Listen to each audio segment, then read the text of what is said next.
I'm Valentina and you're watching Ciao Bella. Today my guest is the beautiful Stefanie. Hi Stefanie, Hi. How are you? I'm great, how are you doing? I'm good, thank you. So let's start talking a little bit about you. Where are you from? How long have you been here? I'm actually from a very small town in Canada called Thunder Bay, Ontario. People usually think that I made up that name. But yeah, I came out to Los Angeles when I was 18 for my first photo shoot.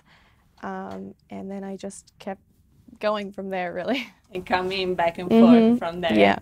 Do you miss being home? I go back to Canada for enough time. I think that the weather is too cold for me. Oh, yeah. But I love being in Los Angeles and I love traveling the world. So I actually don't really spend more than a month usually in the same place. I travel so much that... Travel a lot? Yeah, I'm constantly on the go. So I do make it back, but all over. Which one is your favorite country that you visited so far? Actually, I was just in Switzerland and I loved it there so much. It was so unique, even though it's cold weather. Yes, yes. Did you see the Alps? I loved it so much. Yes, it was just incredible to see that. So yeah. Have you been to Italy? Yes. You did? Yes, to Did Florence. You like the food? Yes, I love the food. And they actually, I thought I was going to be able to eat anything there because I'm gluten-free. And they actually had gluten-free pasta and bread everywhere. So it was amazing for that's me. Amazing. Yeah. I think it's been just for the last years because Probably. Italy is just pizza, pasta, and bread. Apparently they are accepting the whole gluten thing, so that's nice. That's amazing. Okay, so do you consider yourself a model or an influencer or an Instagram model?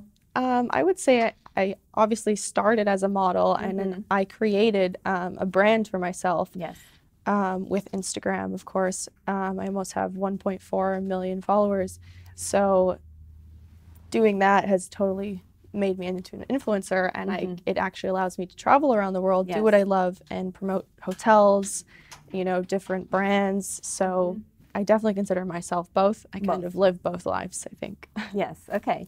So let's talk a little bit about women empowerment. What do you think about those people that are like against photos posted on social media that are like a little bit sexy or bikinis photos, and they say, oh, you should cover yourself, you should not post that stuff? What do you think about that? I mean, I definitely think everyone has their right to their own opinion, but I also think that social media can be a very scary, dark place as well, especially if you're not confident in posting something and you post it and, you know, everyone in your town hates on you for it, which definitely happened to me.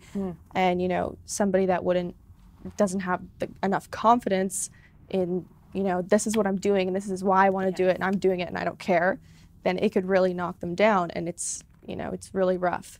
So I think that if you don't like it, you know, you don't like it, but I don't think that you should hate on other people for doing it. You know, I think women are beautiful, and if they want to do anything, they can do anything. Right.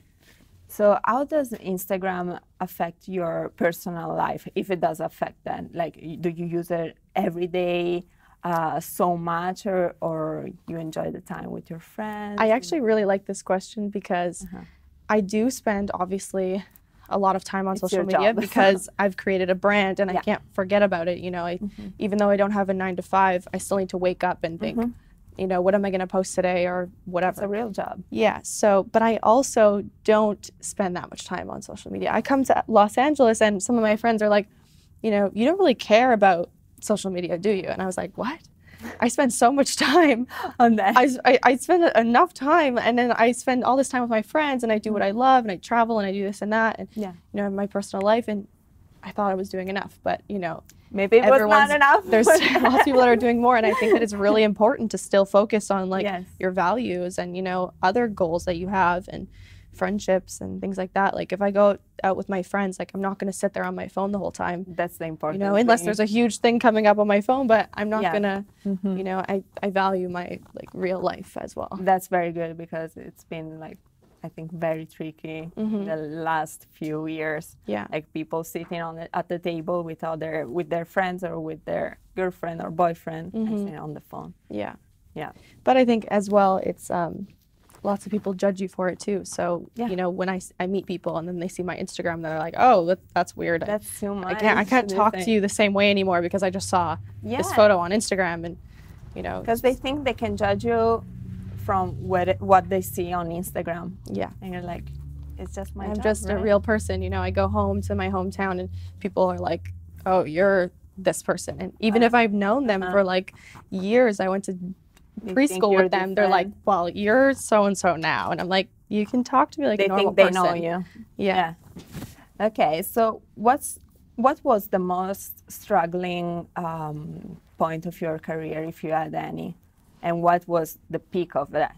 So what was the worst moment and the best moment? I think obviously the worst but the best combined was when I started, because I was still in high school, and I had my first photo shoot in Los Angeles, and I started with Instagram in high school.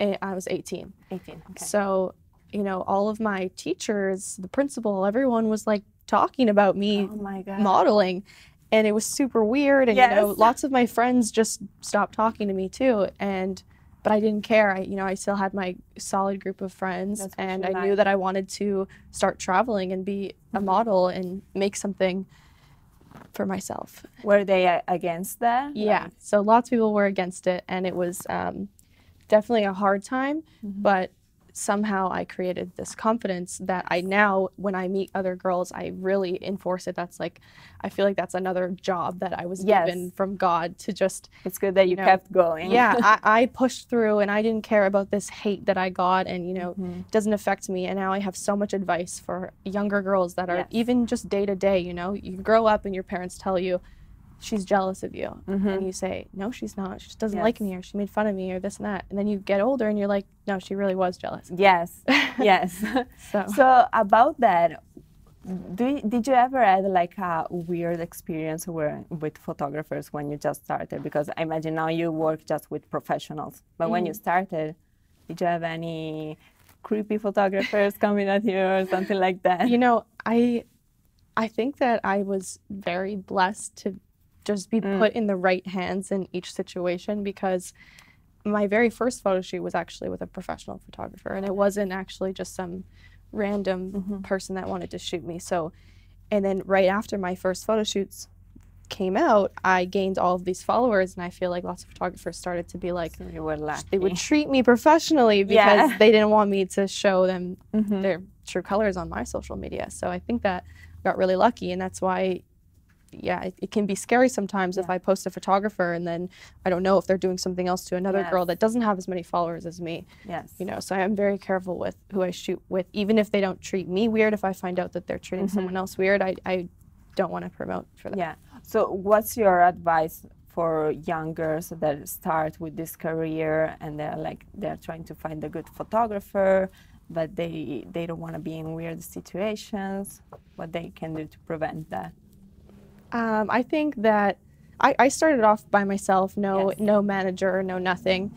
And obviously it worked. I did everything myself. We're lucky. And it was a lot of work, but I think that the best thing to do is just go straight into the doors of modeling agencies. If I would have known that I could do that, or if I would have been, you know, born in a different place that had more modeling agencies, or born now, the 18 now, because now agencies are accepting, you know, shorter models, you know, thicker models, everything. So walk into the doors. It's so simple now. Just walk into every door. And next year, if you don't get it this year, try next year. You know, it's so simple. You walk in, they're nice. You know, take a couple pictures. If you don't hear back, just keep trying. Try the next one. Yeah. Now, you know, it's different because sometimes it's difficult because we have these Facebook groups where you have models and photographers all together. I don't know if you've ever seen those, but they maybe reach out to these girls and they are like weird people and they start stalking them. So I've never been a part of the like I've been invited to a lot of like, oh, come on this trip with these models and these photographers and this and that, and you know, we're going to submit to these magazines and all this stuff. And you know, if you want to get published in some magazines, maybe you should reach out to a well-known photographer that's done it with a lot of girls. But to just go on those trips, like, it's never been something I would be interested in. Because your researches. Yeah, you definitely need to do a lot of research, because it can be scary. Sometimes people can promote things that shouldn't be promoted, you know. So there's only certain people that will be careful about what they promote. And what are your upcoming projects that you can tell us about? I actually have something that I'd love to reveal. I haven't told anyone yet, so it's exciting. Yes. What is it? I'm going to be on the cover of Maxim Mexico next month for May. Congratulations. So I'm super excited. Wow. Yeah, I have a very large fan base in Mexico City. So anytime I do anything in Mexico City, I'm super excited for it to come out because they give me so much support. It's like just a So you're going there to shoot at the cover? Yes. That's amazing. Are you excited? I'm very excited, yeah. Do you already know outfits or anything? Or yes, everything's planned out now and it's going to be out for May. That's amazing. Congratulations. Thank you. And my last question is, who is your role model and why? It can be someone famous or someone that you know? I think that a lot of my friends are actually my role models because they also somehow, you know, created this confidence. And I don't know if we all just rub off of each other. Yes. And it just creates so much confidence and, you know, self-worth and self-love and, you know, empowerment to each other that it's really incredible to see my group chat with my girlfriends from a small town, and we're all just always bringing each other up and never having an issue ever, you know, amazing.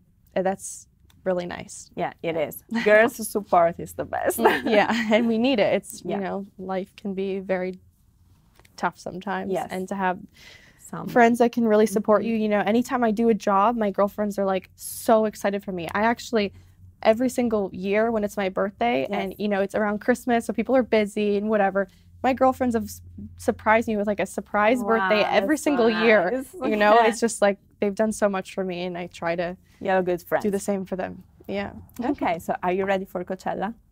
I am. Yes, I'm not ready for Coachella because I have a package coming in and I ordered all of my stuff and it's in like one package, so I'm waiting for it today. Okay. And then I will have my first Coachella experience. That's amazing. Are you with excited? Some close friends. Yes, I'm excited to see a couple artists like Billie Eilish and Ariana Grande. Yeah. And take photos also. Mainly for the photos. Yes, for the outfits, for the photos. The outfits and the photos, yeah. Okay, so if people want to follow you, where they can find you on Instagram? Just at Stefanie Knight, and my Twitter is Stefanie Knight with an X at the end, and Facebook. Okay. So thank you so much for coming here today. Thank you for having me. And thank you for watching. Thank you for watching Ciao Bella.